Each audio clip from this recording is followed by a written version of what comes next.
I mean, here's what I reflect on, right? Despite knowing all this, despite the guy's flaws, his warts, all these terrible things, he's in a dead heat. He's in a dead heat. He may be the president again because that's how terrible this administration is. I don't think it's how terrible they are. Wait, can I say something about this? Because this is what really bothers me when we have this discussion. I never really talk about this because it's not politically correct to say it, but he's in a dead heat because of white people. I mean, the majority of white people support Donald Trump, and they supported him in 2016, they supported him in 2020, and they'll probably support him in 2024. If it were up to black people, Latinos, and Asian Americans, and other people of color, he would lose in a landslide. But Keith, to be fair, he's gaining on African American men and Hispanics. But it's still about white dominance. I understand it's that, still about white dominance. But he's in the lead because he protects and projects the idea of protecting white supremacy, and that's what they're People were talking about economic anxiety in 2016, and then Trump went off and he had a cavalcade of racism. I'll ask you this question. Not even serious. If that is your, if that is your theory, I'm 100% sure. If that's your theory, Keith, Yes.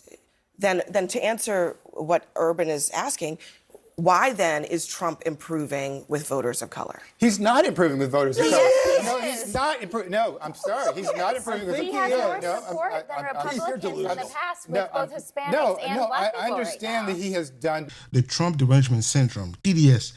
Like, he made a bold claim that Trump only caters to white supremacists or people upholding white privilege or white heritage. Now, let's be real for a second. This narrative is not only tired, it's flat out incorrect. Here's Keith just can't wrap his head around the fact that Trump has actually gained significant support from community of colors, and particularly Black and Latino voters, since 2016.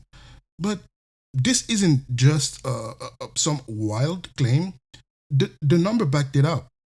You know, in 2020, Trump made a real gain with minority voters compared to previous Republican candidates. According to exit polls, Trump garnered 12% of the Black vote and nearly 32% of Latino vote. These aren't insignificant numbers, and yet people like Keith refuse to acknowledge it. They cling to the old narrative of Trump being only for white conservatives, ignoring the fact that many from diverse backgrounds are drawn to his policies, especially around jobs, the economy, and law enforcement. Let's take a quick example.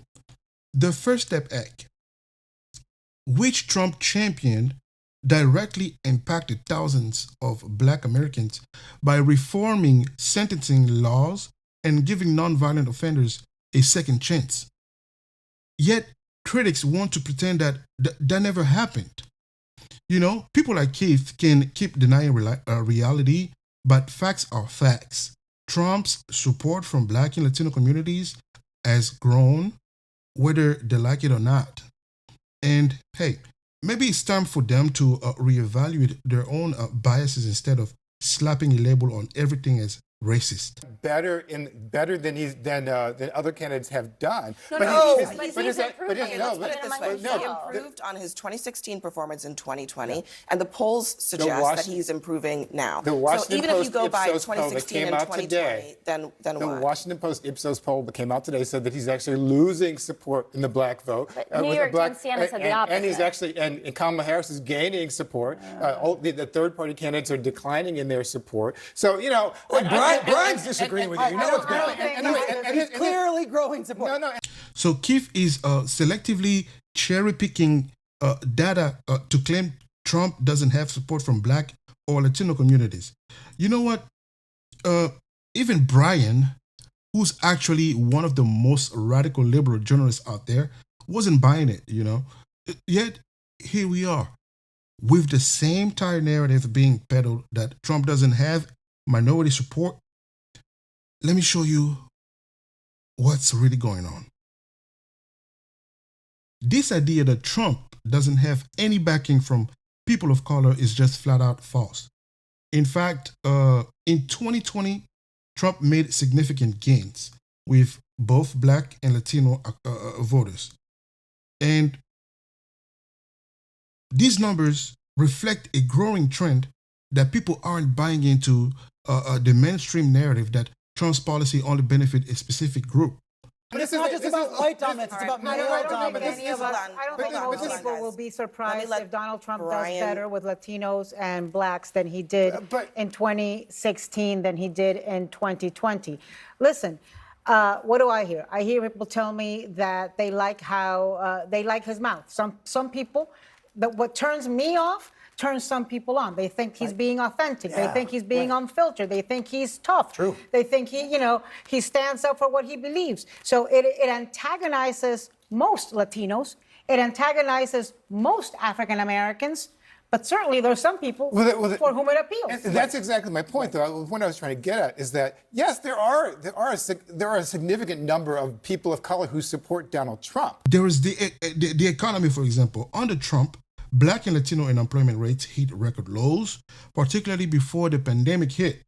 Now, his administration's focus on deregulating and tax cut created more job opportunities, especially in minority communities. But these gains don't get much airtime at all. At the end of the day, the media loves to push a one-sided narrative, but facts speak louder. Trump's support in communities of color is real, and the numbers show it. So when commentators try to manipulate data or cherry-pick stats, it's important to push back with the facts. Is the media deliberately ignoring these gains, or is there more at play here? I want to hear your comment. But that's still a small minority, especially in the black community. You're talking about 85 to 90% of black people will support Kamala Harris. That even among black men, so the idea that somehow Donald Trump is winning it's the large same numbers. issue we were talking about with RFK. When you're talking I about, agree with you on that. The margins are very about important. The swing states where Latinos are, 5-6% in Georgia. They're 5-6% I totally in understand. I get that. Michigan. I'm not saying that can't make the difference. I'm just saying that we're misrepresenting who these communities are. To pick a few unrepresented black men and say, oh, well, black men are supporting Donald Trump, when 85 to 90% of black men are supporting Kamala Harris is completely misleading. I think that's very dismissive of black men. To be clear, we didn't say that at this table. No, I'm not saying you. I'm just saying in general. But I think Anna's point is correct that there is. Even if it's a slight movement, it only takes a few to make a huge difference. It only takes a few. Exactly. Okay, Brian, I just want to say, in addition to white dominance, it's also about preserving the status of men. And we should interrogate what is it that appeals. I'm not perfect. I learned some of this stuff since I was 5 or 6 years old. Men in this society are in a very interesting place right now with what the messaging is from the Trump campaign. And I just think that's worth interrogating. All right, everyone, stick with us. This guy, he was definitely caught trying to push a false narrative about Trump's support among black and Latino voters.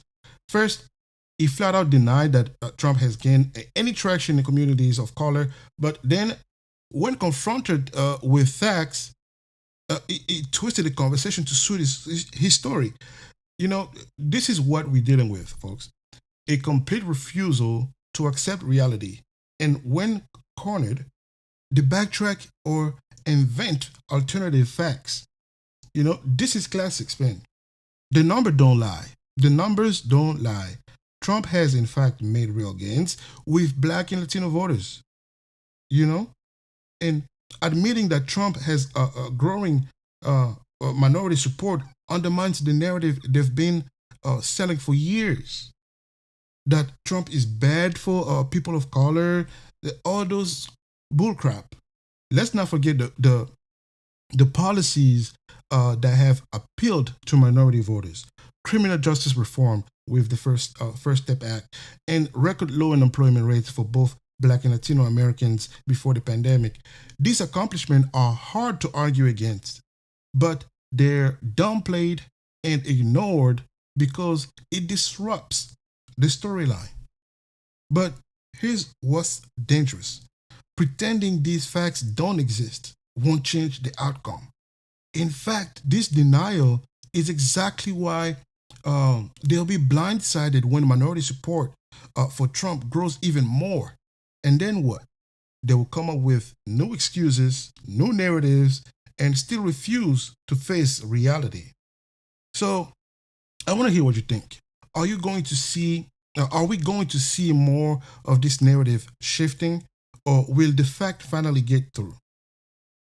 Drop your thought in the comments and don't forget to like and subscribe for more content like this. Stay blessed.